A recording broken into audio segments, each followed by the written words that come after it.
Hi, so it's me, Lydia, from TryThisCookie. I'm going to show you some ways you can decorate cookies, give you some basic tips.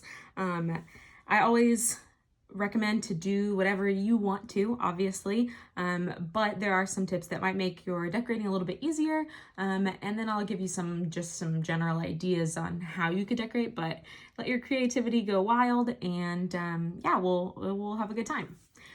So a couple things before you start. Here's your icing. Sorry, I have icing on, or food coloring on my fingers. That is what happens. I recommend that you get some paper towels and keep them nearby, probably like 2 small ones. One so that you can kind of wipe your icing if it, dribbles or lay it on there. These are your little wooden skewer tools. You may need to like wipe off other colors on your paper towel. And then have another paper towel to use as like your turntable. So if you've ever watched cookie videos on like Instagram, you may see they have fancy cookie wheels that they turn the cookies on, but a paper towel really does the same idea. So basically this just lets you turn your cookie without having to touch it, especially once you get going. You'll have icing around the edges and you don't want to mess it up. And then when you're ready to move it, you can pick it up off of here and then kind of slide your hand under the cookie and then put it on a table or something to dry. That way you don't pick it up and mess up all your hard work. So when you are using your icing, you want to make sure that you are careful when you cut off the tips of the bags. I like to always flatten it with the seam up here so that you get a nice round hole instead of a kind of a flattened exit basically. And so you want to start with a small hole and not cut too big, because you can always go back and cut it more, but you really can't cut it less. So let me just give you, I recommend you start with like, try the icing before you start putting it on a cookie, just to make, your life easier. So I'm gonna cut a small hole. You want the icing to come out freely, but you also don't want it to just like dribble out everywhere. I find that sometimes people make too small of a hole and then it gets kind of a squiggly line, which is also not what you want. So just go slow. I would try piping some lines first. Sometimes people think you have to get really close to your surface, and when you do that, it's hard to make a nice straight line. But what you really want to do is let the first bit of icing drop onto your surface and then kind of pull back about, I don't know, 1/4 of an inch, and then slowly drag your line. And that way you can make nice straight lines. So you can practice this with loops or with squiggles or whatever you want, just to, like I said, get used to how the icing works. So try that out. Keep your paper towel nearby for mistakes. Okay, we're gonna start with this leaf actually. So sometimes if you've seen, like I said, cookie videos, you'll see that they outline really like close to the edge and you're like, whoa, how do they do that? You can try that. You're welcome to try that. That really works better when you have a really thick icing and then a thin icing to fill in the middle, which is called flooding. You will only have one consistency, but actually that's what I use. I don't generally outline and then flood. I just use the one icing, and what I do instead is I do kind of a rough fill in here, and I'm just squeezing and not getting too close to the edges. It's not fancy, and then you can go back around, fill it in. I'm not gonna fill it in too much here. And then you're gonna use your little tool that you got, and you're gonna spin your cookie, and you're gonna make little circles. And those little circles will let you get kind of encourage the icing closer to the edges. And you can get as close as you want. If you get super close to the edge, you might notice if your icing seems thin that it looks like it's gonna fall over the edge. So, be gentle when you start encouraging it to the edge. But basically you're just using tiny circles to, like I said, encourage the icing around to the edges. So if you notice that your icing is not laying flat, because see how it's starting to kind of settle here and get nice and smooth. If you notice that your icing is not doing that and it's staying bumpy, couple things. It may be because you're not moving quick enough, because this icing will start to kind of make a crust and harden on the very top layer. And so if you are moving too slow, it might do that. But you also just may need more icing.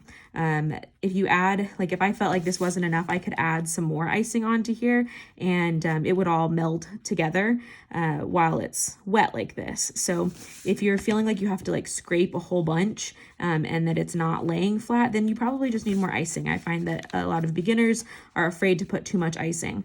You know, kids generally not. Kids tend to go on the heavy side of the icing, which is fine too. The great news about cookie decorating is that no matter what your cookie looks like, it's going to taste delicious at the end of all of this. So if you want it to lay nice and flat, then you can kind of bounce your cookie or shake it a little bit, and you'll see that the icing will kind of settle. I'm gonna go ahead and add some more colors onto here because this is a fall leaf. I wanna add some swirls and things like that. So I'm gonna add some more colors onto here and then swirl them together while the icing is wet and see how that looks. So I'm gonna add some orange. I'm gonna add some yellow. Just for fun, you know.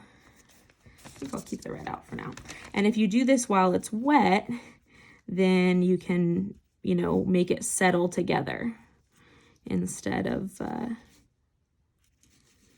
being separated. Like I said, though, you do want to work pretty quickly because it will start to set. So my icing's starting to set, and I actually want a line in mine. I want it to look like a leaf here, so I'm going to just draw a line down the center while it's drying and make my little stem. Draw some lines here.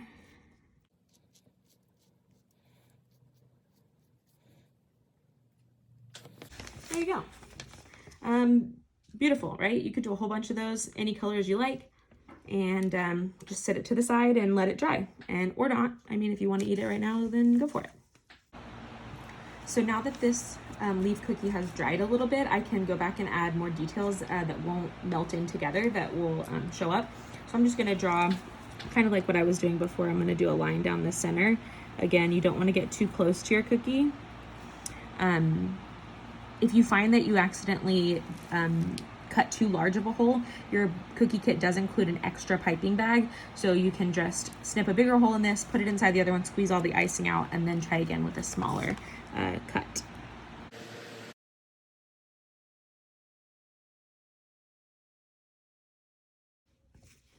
Okay, let's talk about a pumpkin, because there's a couple things you could do here. Number one, you could just do the whole thing orange and then add some of your sprinkles. I like the look of like kind of putting some on the edge. I would probably do that with one of my circle cookies, just as a cute design. You could totally do that, but you may want to make your pumpkin look like it has like pumpkin sections, you know?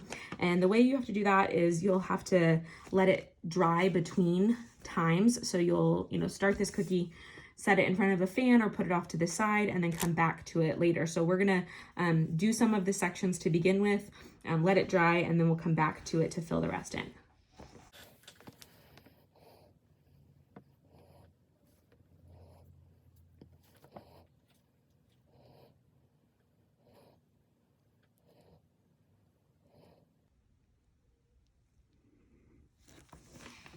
Okay, so I just did a rough outline. Again, this does not have to be fancy, although, you know, this time we are gonna sort of let these sections dry, and we're gonna do alternating sections. So if I tried to fill in all of these sections at once, they would all melt together to make one flat surface.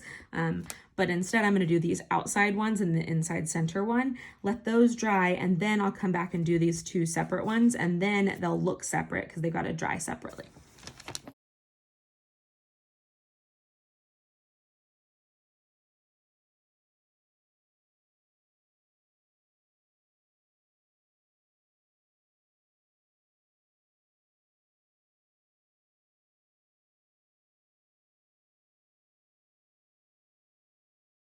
So our pumpkin is not all the way dry, but that's okay. I think that it's dry enough. You definitely don't want to touch it.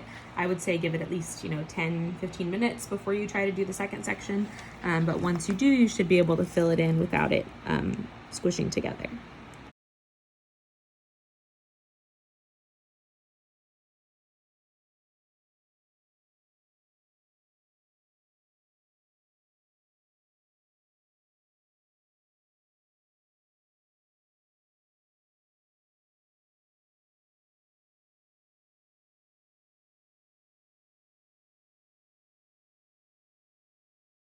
Now I'm gonna add the stem, and I think I'm gonna use these little green leaf sprinkles that came with your sprinkles here that you could use to really finish it off here.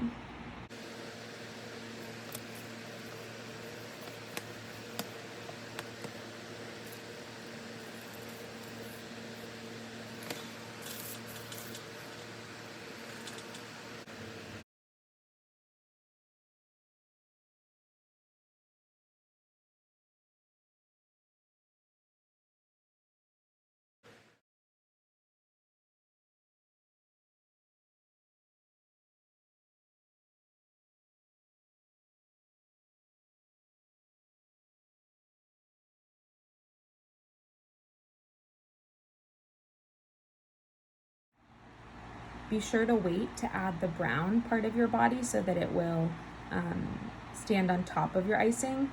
I use little green sprinkles from your sprinkle bag. You could also use white ones. You could use other things you have around your house for eyes, whatever you feel like using, but that's one way you could make a turkey.